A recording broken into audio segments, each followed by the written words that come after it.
Hello guys, welcome to our channel S knowledge classes.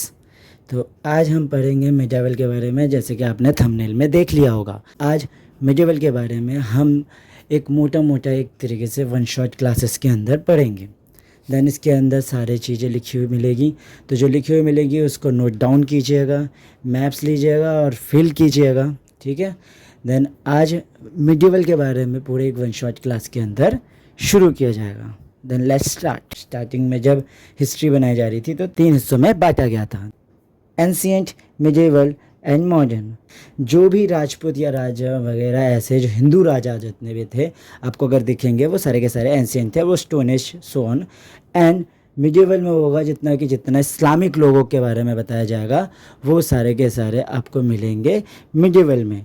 Modern में आएगा कि जितने भी मुग़ल एम्पायर था वो ख़त्म हो चुका था, और उसके बाद जो एम्पायर आया था वो आपका ब्रिटिश है, जिसको ही आपका मॉडर्न एम्पायर, मॉडर्न हिस्ट्री ही बोली जाती है। उसके बीच में जो ये मिडेवल के बारे में बात की गई है, तो इस मिडेवल में ज़्यादातर आपको टर्किश वाले, अफ़गान, मुग़ल, इसके किंगडम्स मिलेंगे। इनके राजा थे जो रूल कर रहे थे इंडिया में। देन उस टाइम पर नॉर्थ में राजपूत रहा करते थे और साउथ में चोला। देन चोल डायनेस्टी रहा करती थी, पावरफुल थी। इसके बाद आ जाती है, यहाँ पर काफ़ी चेंजेस हुए थे socially, politically, economics and cultural life और बिहेवियर में बहुत बदलाव हुआ था। देन यहाँ पर पूरा का पूरा मिडेवल में जो है आपका 2 फेज़ में लिया जा रहा है, जिसमें एक आ जाएगा अर्ली, जिसमें जस्ट अभी ही जो है इन्होंने अपनी दुकान शुरू की है, तो अभी नई दुकान खुली है इनकी, एक वो और एक दूसरा आएगा लेटर वाला। तो देन इसके अंदर 2 फेज़ आते हैं, जिसमें आता है एक अर्ली फेज़ और एक आता है आपका दूसरा, जिसमें आता है आपका लेटर फेज़। मतलब नई जो दुकान शुरू हुई थी वो 18 to 13 सेंचुरी के बीच में मानी जाती है। वही दूसरा जो है वो 13 के बाद की बात जाती है, 13 to 18 सेंचुरी जो है वो दूसरी फेज़ मानी जाती है। तो उस टाइम पर वेस्टर्न एशिया और सेंट्रल एशिया के जितने लोग थे वो थोड़े से अट्रैक्ट हुए थे इंडिया से, और धीरे धीरे वहाँ के जितने भी किंग्स थे वो अब इंडिया की तरफ मूव ऑन कर रहे थे। अब जैसे कि आप जानते हैं कि स्टार्टिंग पे इंडिया का नाम इंडिया नहीं भारत था, ये किंग के वजह से जो था भारत। और उसके बाद ग्रीक लोग आए जिन्होंने इंडोस से इसे इंडिया किया गया। देन उसका मेन था इंडोस, उन्होंने इंडोस कहा था, फिर इंडोस से इंडिया बना। पर इनके टाइम पर जब मिडेवल था तो मिडेवल भी हिंदुस्तान वर्ड कहाँ से आया। देन इंडिया समझ सकते हैं आप भारत समझ सकते हैं, फिर ये हिंदुस्तान क्या है, ठीक है। क्या आप गाते हो हिंदुस्तान हमारा। देन हिंदुस्तान क्या है, हिंदुस्तान का वर्ड जो आया था वो आया था 13th सेंचुरी में। मिनहाज ई सिराज ने उन्होंने एक मेंशन किया था वर्ड हिंदुस्तान। यहाँ पर हिंदुस्तान का वर्ड जो आ रहा है वो पूरा रीजन आ रहा है, पूरा पंजाब, हरियाणा, दिल्ली और other part of UP, Bihar का इतना पोर्शन जो है वो पूरा का पूरा काउंट कर रहा था हिंदुस्तान के अंदर। इसके अलावा बाबर भी थोड़ा ज़्यादा कुछ लिखा करता था, क्योंकि उसे फ्लोरा एंड फौना के बारे में बड़ा लिखने का मन था, तो वो भी उस टाइम पर उसने हिंदुस्तान वर्ड मेंशन किया था।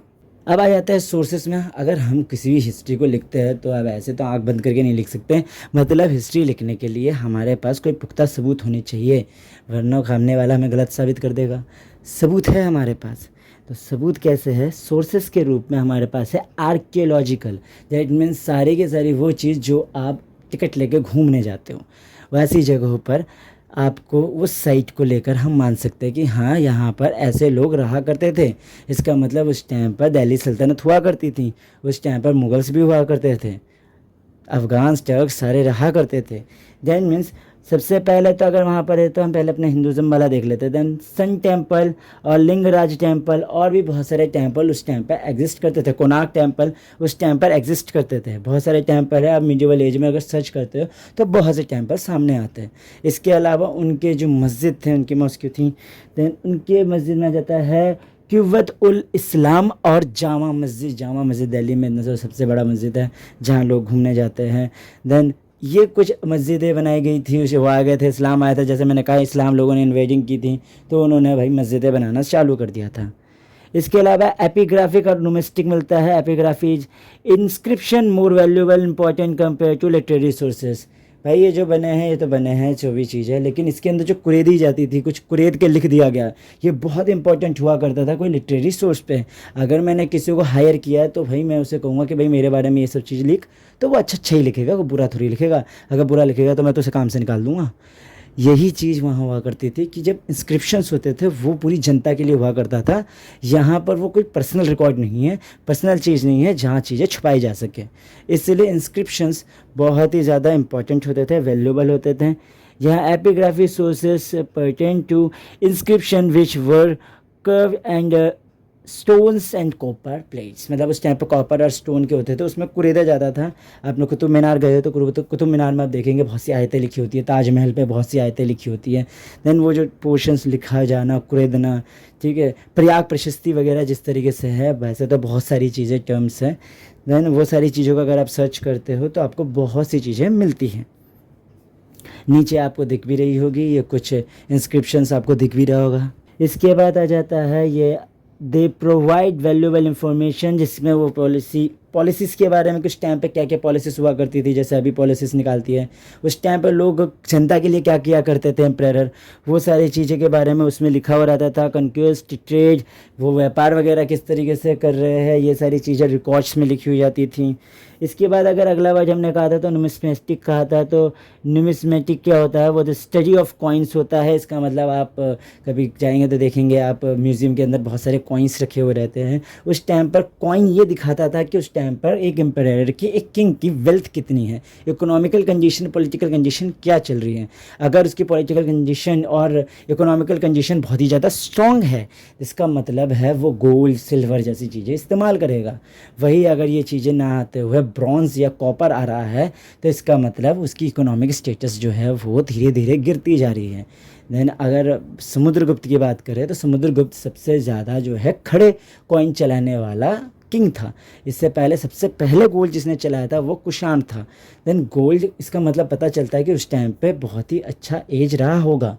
तो यहाँ पर न्यूमिस्मेटिक जो है वो कॉइन स्टडी करने में हमें बहुत सारी चीज़ें, नॉलेज उसके बारे में पता चलती है। इसके बाद आ जाता है coins belong to the economical prosperity, हमें पता चलता है। देन लिटरेरी सोर्स के बारे में बात मैंने किया था कि literary source is not more valuable to compare, अगर आप कहें तो एक इंस्क्रिप्शन से ज़्यादा तो नहीं कर सकते, लेकिन लिटरेरी रिसोर्स किसी हद तक भी हमें थोड़ी बहुत नॉलेज देता है कि उस टाइम पर लैंग्वेज क्या इस्तेमाल होती थी।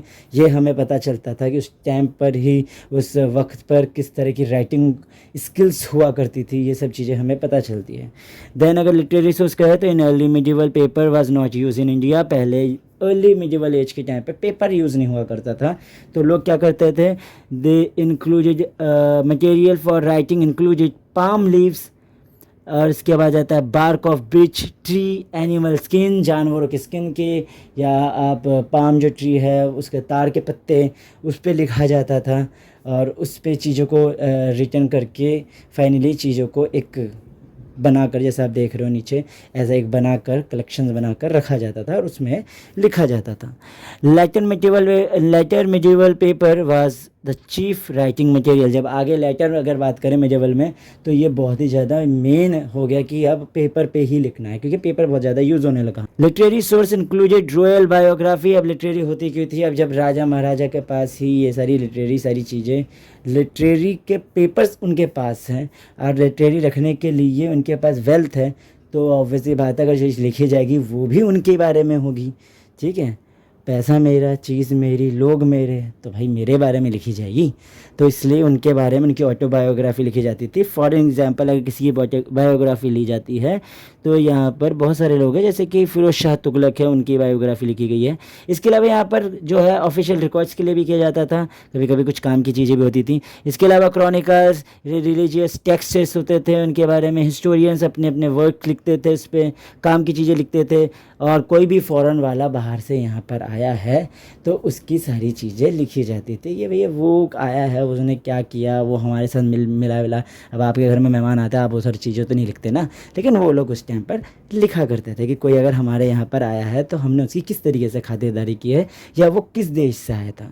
ये वगैरह सी चीज़ों से हमें इतना पता चला है कि हाँ वो हमारे यहाँ पर किस किस देश से इंडिया की तरफ लोग आए हैं घूमने के लिए, ये पता चलता है।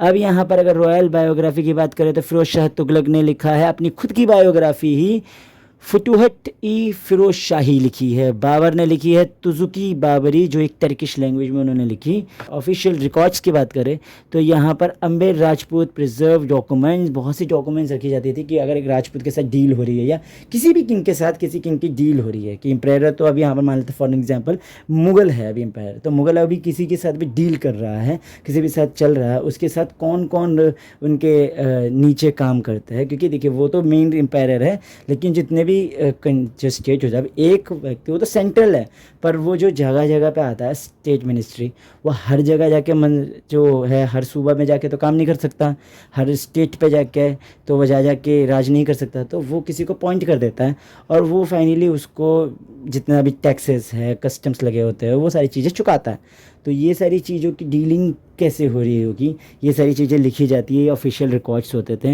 एडमिनिस्ट्रेशंस ऑफ देयर स्टेट्स, भैया कितना लगान आ रहा है जा रहा है, ये सारी चीज़ें लिखी जाती थी। इसके बाद क्रॉनिकल्स की बात करें तो जियाउद्दीन बर्नी ने लिखा था 14th century chronicles, wrote chronicles with the accession of the Balban के ऊपर and come down to the Firoz Shah Tughlaq.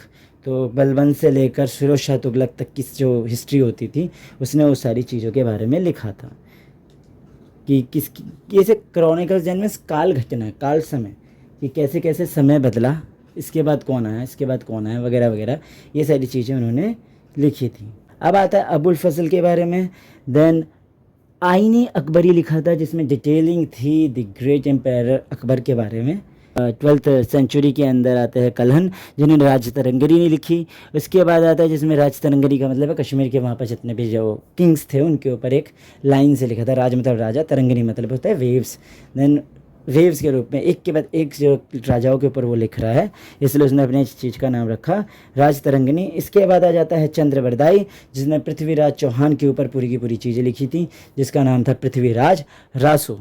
इसके बाद आता है अकाउंट ऑफ फॉरेन ट्रैवलर्स। तो कुछ फॉरेन ट्रैवलर्स के बारे में जैसे मैंने बताया था कि अगर आपके घर पे कौन आता है जाता है, ये सारी चीज़ें आप नहीं लिखते हो, लेकिन उस टाइम पर लिखा जाता था कौन मेहमान आ रहा है, कितना खा रहा है, कितना जा रहा है, ये सब चीज़ लिखी जाती थी। तब उस टाइम पर जो लिखा जा रहा था तो सबसे पहले एक का नाम देते हैं तो मार्को पोलो था जो वेनिस का था। एंड यहाँ पर आप देख पा रहे हैं वेनिस 13th सेंचुरी था, 13th सेंचुरी में आया था और इंटरेस्टिंग अकाउंट्स थे उसके। सदन में पांड्या किंगडम के बारे में लिखा था। तो उस नीचे 3 किंगडम में जो है, जो साउथ में है, इंडिया के साउथ में, उसमें एक किंगडम है पांड्या। देन अब का आ जाता है ओल्ड क्या नाम है, इसके बाद आ जाता है Marco Polo. Ibn Battuta was native of Morocco, जो मोरक्को का ही था। उसने मोहम्मद बिन तुगलक के टाइम पे यहाँ आया और यहाँ पर मतलब सारी चीज़ें देखी कि यहाँ का पॉलिटिकल कंडीशन कैसा है, यहाँ लोग कैसे हैं, यहाँ पर चीज़ें कैसे चलती हैं, वो सब चीज़ें वो लिखता था। मतलब ट्रैवलर्स बहुत हुआ करते थे जो एक देश से दूसरे देश में घूमकर चीज़ें लिखते थे, फिर अपने देश में आकर अपने किंग्स को बताते थे कि ऐसे ऐसे चीज़ें चलती हैं। इसके बाद आ जाता है मिकेलो कॉन्टी। देन जिस इटालियन जो है विज़िट किया था उसने 1420 पर 1420 में यहाँ पर हाईली उसने लिखा था विजयनगर पे। किंगडम बहुत बड़ा फेमस है विजयनगर, ठीक है, हरिहर और बुक्का का बहुत ही फेमस किंगडम है, जिसके बारे में आपने स्टोरीज़ वगैरह में सुने हो तो आपने तेनालीरामन के बारे में सुना होगा। बहुत बचपन में हम इस चीज़ की कहानियाँ सुनते थे, कार्टून्स आती थी। देन वही किंगडम है जिसका नाम है विजयनगर। तो उस टाइम पे बाबर जब आया था तो वहाँ बाबर था, नीचे उस टाइम पे तेनालीरामन एग्जिस्ट करता था नीचे। देन अब आ जाता है जोग्राफिकल, देन मीन्स आप नीचे देख सकते हो एक के बाद एक चीज़ बदलती जा रही है जोग्राफिकल कंडीशन। इसको बताना समझाना थोड़ा मुश्किल है, अगर होगा तो थोड़ा लॉन्ग खिंच जाएगी और मैं वन शॉट वीडियो बना रहा हूँ, देन थोड़ी लॉन्ग खिंच जाएगी। बाकी नीचे आप ये देख सकते हो कि हर एक किंगडम के हर एम्पायर के टाइम पर या हर एक डायनेस्टी के टाइम पर किस तरीके से एक जोग्राफिकल कंडीशन हुआ करती थी। इसके बाद आ जाता है old and new religion. That means पहले पुराने रिलीजन थे, हिंदुज़म, बुद्धिज़्म, ये चीज़ चल रही थी, पर यहाँ अब इन्फ्लुएंस होने लग गया इस्लाम का। तो जब इस्लाम का इन्फ्लुएंस होने लग गया तो किंग थोड़ा बढ़ गया मामला कि अब किंगडम की वजह से उनका इस्लाम जो है वो इन्वेट कर रहा है और अब नया एक धर्म उठ के आ गया, उसका नाम इस्लाम, क्योंकि मस्जिद वगैरह उसकी बनने लग गई और कुछ लोगों को फाइनली कस्टम्स लेने पड़ते थे कि हाँ आपको अगर रहना है तो भाई सब आपको टैक्स देना पड़ेगा और आपको कस्टम्स देने पड़ेंगे। अगर आपको इससे छुटकारा चाहिए तो उसका भी सॉल्यूशन है, आपको इस्लाम धर्म को आपको एक्सेप्ट करना पड़ेगा। तो यहाँ पर धीरे धीरे धीरे धीरे जो है, जो थोड़े पुअर थे वो धीरे धीरे इस्लाम की तरफ मूव ऑन कर रहे थे, ताकि उनको कस्टम चुकाने ना पड़े। कुछ जो लोग हो सकते हैं कि अपने मन से हो, पर कुछ ऐसे ज़्यादातर थे जो कस्टम चुका नहीं सकते थे। राजपूत वगैरह, ये जो आप देखेंगे राजपूत वगैरह, तो उनके पास ओनली मतलब वेल्थ पहले से है ना, अब पहले से वेल्थ है तो वो क्यों देंगे। तो राजपूत राजपूत रहे, हिंदू हिंदू रहे, वो कस्टम चुकाते रहे। लेकिन बाकी जो है वो धीरे धीरे धीरे मुस्लिम जो है इन्वाइट करने लग गए। और फिर धीरे धीरे जब कोई इन्वाइट करके आप मानने लग जाते हो, हिंदुज़म से छोड़ के आपने इस्लाम एक्सेप्ट कर लिया, फिर इस्लाम में मानने लगे हो आप धीरे धीरे, देन वो भी धीरे होता है ना, फिर जनरेशन टू जनरेशन इस्लाम फिर फाइनली फैलने लग गया। और यहाँ पर न्यू रिलीजन का जो है जन्म लेना शुरू किया। Then new and old religion में यहाँ बात की जा रही है। Islam brought their culture by Turks, Afghans and Mughals.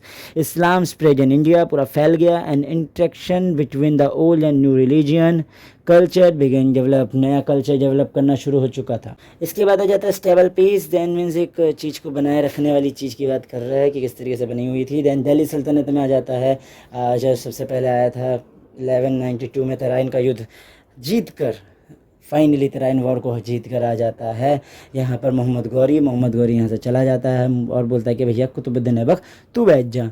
Qutubuddin Aibak आ जाता है, फिर उसके बाद उसका जमाई इल्तुतमिश, फिर रज़िया, फिर वल्बन। देन ये यहाँ से चलता रहता है और दिल्ली सल्तनत जो है बहलोल लोदी तक ख़त्म होता है। और 1526 में बहलोल लोदी पे ख़त्म होते हुए मुग़ल एम्पायर शुरू हो जाता है। मुग़ल एम्पायर शुरू हो जाता है 1526 में। फिर मुग़ल्स चलते हैं। ये सारी चीज़ें यहाँ पर चलती रहती हैं।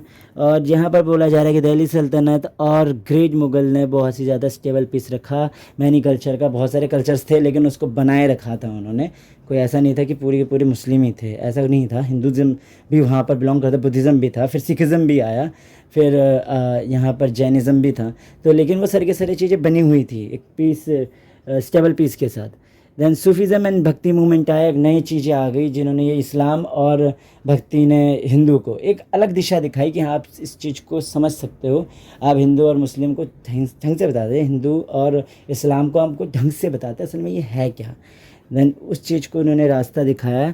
To great religion Sufism and bhakti develop during this period, they helped in the bringing about good understanding about Hinduism and Islam. Emphasis was place and the love, brotherhood, tolerance and unity of God.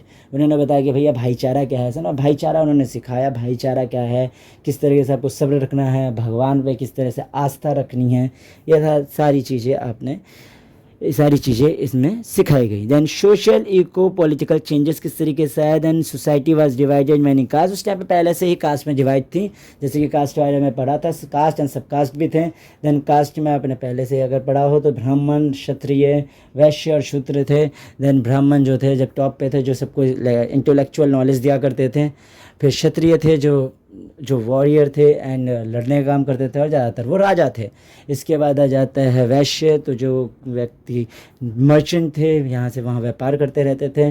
और इसके बाद आता है शूद्र, जो असल में सारे लोगों की सेवा करते थे, तो उनको थोड़ा लोअर में माना जाता था कि हाँ ये जब सबसे नीचे वर्ग में आ जाते हैं। तो यहाँ पर वर्ग के हिसाब से स्टार्टिंग की गई थी ये सारे कास्ट की, पर बाद में जाकर ये बर्थ वाइज बन गया, तो यहाँ पर थोड़ा प्रॉब्लमेटिक हो चुका था। और ये जब मिडिवल में आया था तब ये पहले से ही मौजूद था ये सारी चीज़ें। इसके अलावा यहाँ पर और क्या क्या चीज़ें होती थी। सती प्रथा पहले से थी, ठीक है, बाल विवाह पहले से थी, ये सब चीज़ें हुआ करती थी। सती प्रथा भी ऐसा ही कि राजपूत का थोड़ा सा वो लॉजिक था कि राजपूत जितनी भी क्वीन थी, जितनी भी राजपूत क्वीन थी, तो वो अपना आप को क्या होता था, जौहर कर लेती थी, आग में कूद जाती थी, इसलिए ताकि वही सामने जो है अगर हमारा राजा हार जाता है तो वो हम तक ना पहुँचे। तो वो चीज़ के से स्टार्ट में थोड़ा सा ये सती प्रथा को बढ़ावा मिला था, सती प्रथा हुई थी, ठीक है। इसके बाद आ जाता है राजपूत वॉरियर, सिख्स, मराठा, जाट, ये सब पॉलिटिकली बहुत ही ज़्यादा स्ट्रॉन्ग थे। खैर ट्रेड में यहाँ पर उस टाइम पर पोटैटोस, चिली, स्पाइसेस, टी, ये सब चीज़ें उस टाइम पर मौजूद हुआ करती थी।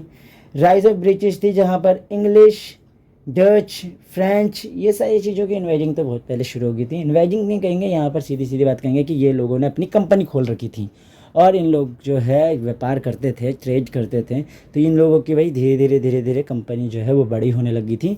कंपनी इतनी बड़ी होगी कि फाइनली उन्होंने इतनी जगह घेर ली कि पावरफुल होने लगे और पावरफुल होते होते होते उन्होंने फाइनली इन्हीं को ही ओवरटेक कर लिया। और जैसे ही औरंगज़ेब ख़त्म होता है फिर बहादुर शाह जफ़र आता है, उसको वही सब अरेस्ट कर लिया जाता है क्योंकि कुछ खास अब पावर नहीं रही। तो जैसे जैसे ये लोग आए वैसे वैसे मुग़ल एम्पायर जो है वो ख़त्म होने लगा था। और इसके बाद से शुरू होता है जो मैंने बताया है 18th सेंचुरी, तो वो सारी के सारी शुरू हो जाती है मॉडर्न हिस्ट्री। देन यहाँ तक आपका पूरा का पूरा मिडेवल क्लियर है एक इन शॉर्ट क्लासेस के हिसाब से। तो आपको ये वीडियो कैसा लगा, लाइक कीजिए, कमेंट कीजिए, शेयर कीजिए, कमेंट ज़रूर कीजिए, बताइए यार। एंड जितना नॉलेज एक मिडेवल में देना था वो यहाँ पर क्लियर हो जाता है। और सब्सक्राइब कीजिए। Thank you.